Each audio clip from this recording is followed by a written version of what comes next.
Welcome to Sasi's kitchen. நம்ம இன்றைக்கி பார்க்க போகிறது தக்காளி சூப்பு. அதுக்கு தேவையான பொருட்கள் நம்ம என்னென்னு நம்ம பார்த்துடலாம். 2 பெரிய தக்காளி, நான் 2 பெருசாக எடுத்துருக்கேன். நீங்கள் 4லேருந்து 5 எடுத்துக்கலாம்.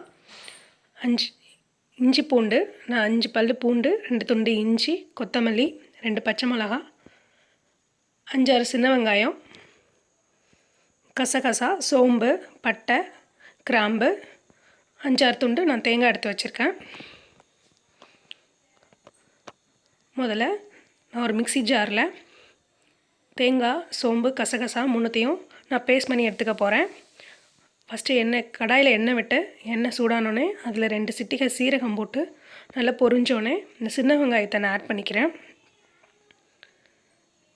இது கூட நான் இஞ்சி பூண்டு தட்டி வச்சுருக்கேன், அதை இது கூட நான் ஆட் பண்ணிக்கிறேன். அது கூட 2 பட்டை, 2 கிராம்பு,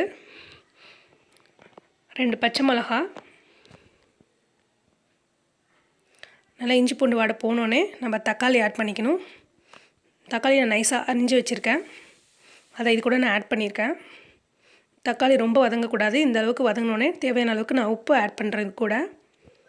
தக்காளி ரொம்ப வதங்கினுச்சுன்னா குழம்பு மாதிரி ஆகிடும். அதனால் தக்காளி ரொம்ப வதங்கக்கூடாது, ஓரளவு வதங்கினா போதும்.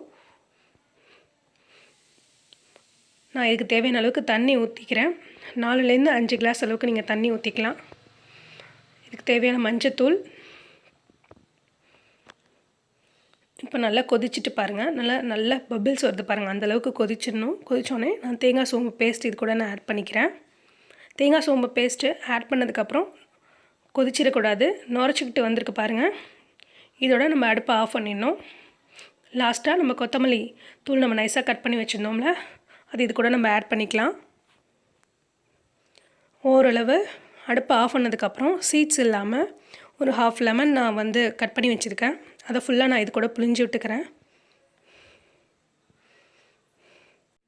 இது பிடிச்சிருந்தால் லைக் பண்ணுங்கள், ஷேர் பண்ணுங்கள், கமெண்ட் பண்ணுங்கள், மறக்காமல் சப்ஸ்கிரைப் பண்ணுங்கள்.